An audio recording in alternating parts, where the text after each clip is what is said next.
Hello, BookTube. I have a mail haul for you, a late in the day mail haul, an officially sanctioned mail haul. The BookTube community has sanctioned my mail hauls. I am not a shallow magpie. And besides, we're opening these books together. We're seeing what's interesting in them together. And this is all cardboard. This is entirely cardboard mail haul. There's no manila envelopes. Let's see what we have here. Okay, great. Fantastic. This is from FSG. It comes out late this month, but we've already talked about it. This is Mr. Lear by Jenny Uglow. This is her beautiful. I'm glad I can show you the physical copy here. It's got the gold leaf lettering, and it's full of artwork and photos. Just full. There are tons and tons of Lear's artwork and period photos. This is her biography of the great artist, who was also a great guy and a great traveler and a great letter writer. And is her way with biographies. She gives you the man in full. So I'm very glad to have another copy. That's wonderful. All right, let's move on here. These could all be finished copies since they're all in cardboard. Oh, fantastic. Okay, I don't think we've ever talked about this on this channel before. This also comes out in late April. And I've already read it, but I'm going to read it again. I want to study, especially its research. I especially want to get at its underpinnings. This is by Mary Beth Pfeiffer, and this is Lyme, the first epidemic of climate change, which is a fascinating interpretation on Lyme disease. Lyme disease is spreading rapidly around the globe as ticks move into places they could not survive before. The first epidemic to emerge in the age of climate change, Lyme infects 500,000 people in the U.S. and Europe each year, and untold multitudes in Canada, China, Russia, and Australia. The author traces how we have contributed to this growing menace and how modern medicine has underestimated its danger. She tells the stories of families devastated by a single tick bite, of children denied care, and of one woman's wrenching choice after a fruitless search for a cure.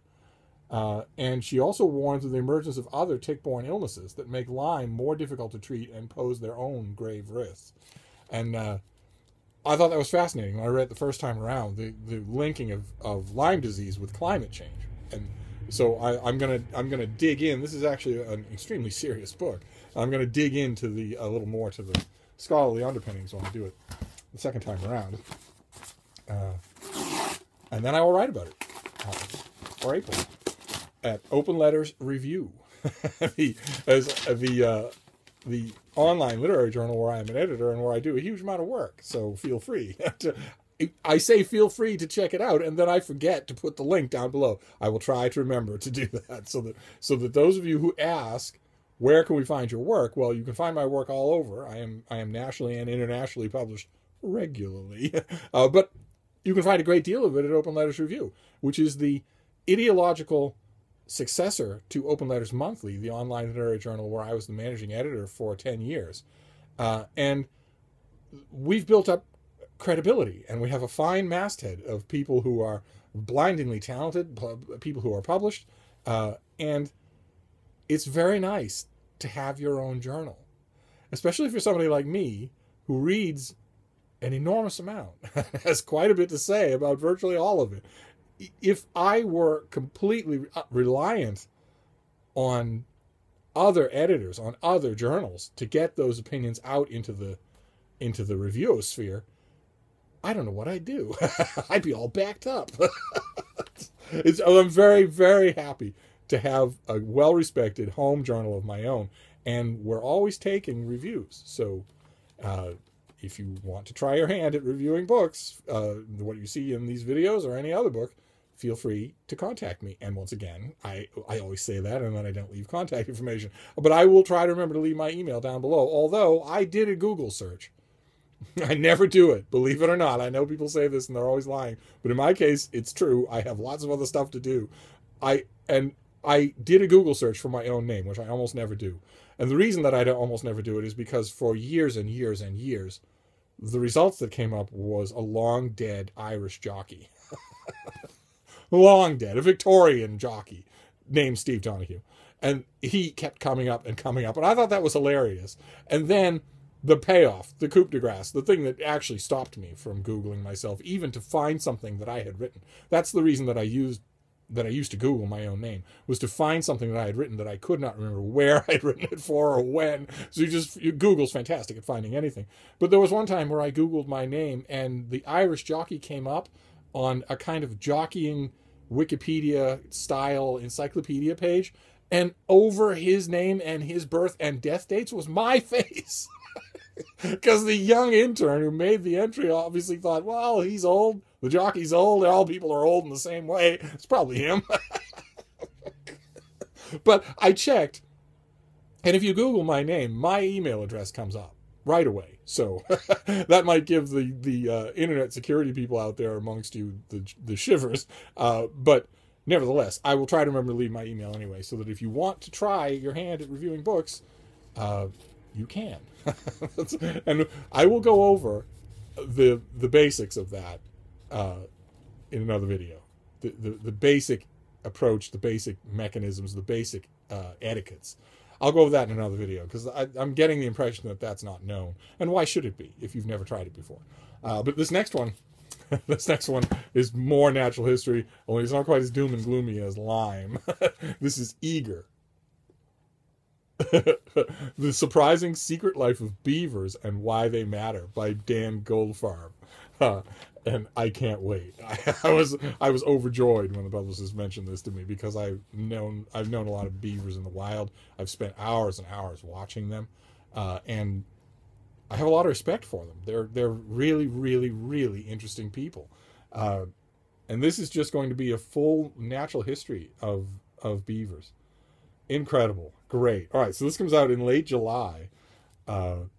Okay, and it's going to be a hardcover, but I don't think I'm going to be able to wait until the summer to read this thing.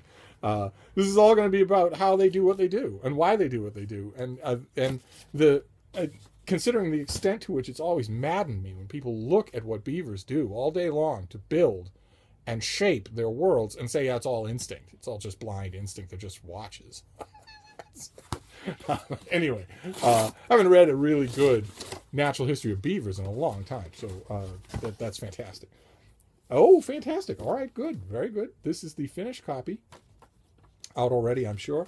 This is the finished copy of A Perfect Shot by Robin Yoakum, which we've talked about on this channel. We talked about it during March Mystery Madness. It's a fantastic contemporary murder mystery. Not really a murder mystery. There aren't many mysteries in it, but it's definitely a crime novel. Set in small-town America with a small-town hero.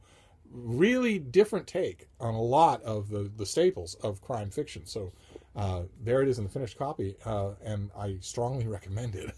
I've already recommended it once on this channel, but I'll do it again. And then we have a thin little box. So see what we have here. What is this?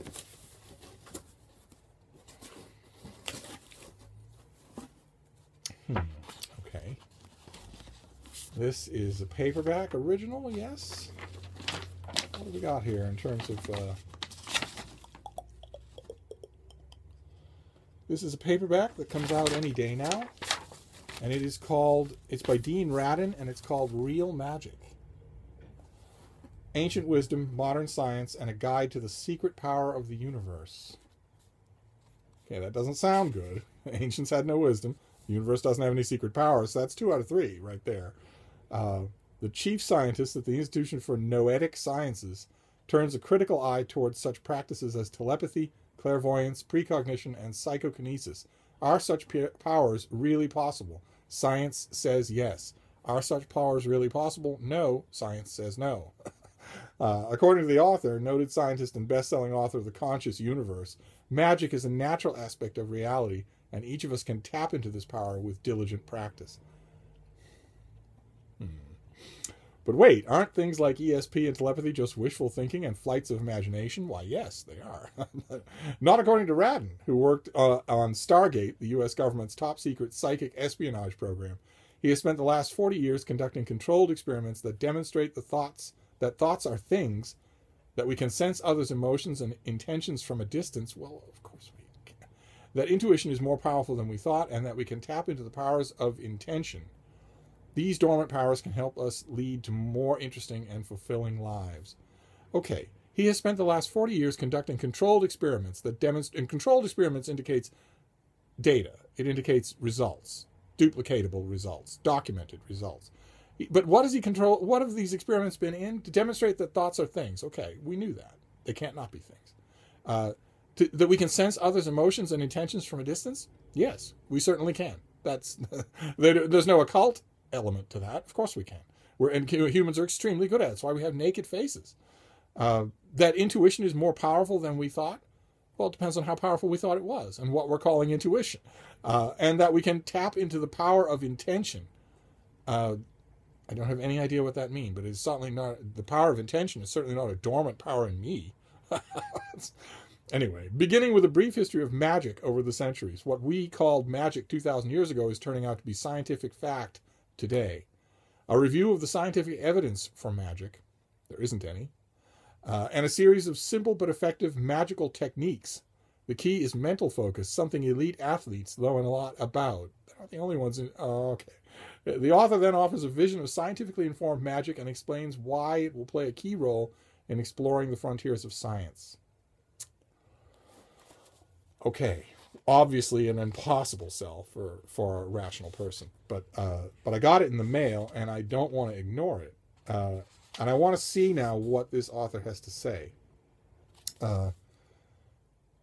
about such an obviously fraudulent subject. So I want to see what the author has to say. If it were possible, through any kind of self-examination or rigorous thinking, for you or anybody in the history of the world to have, to possess, to perfect anything even remotely approaching psychokinesis, we would know about it. There would be clear, absolutely observable video footage. No question about it. You might say, well, such people would hide. Such people would be afraid of ostracization. Okay, fine. 1,000 out of 10,000 might feel that way. The other 9,000 are going to want to make a buck.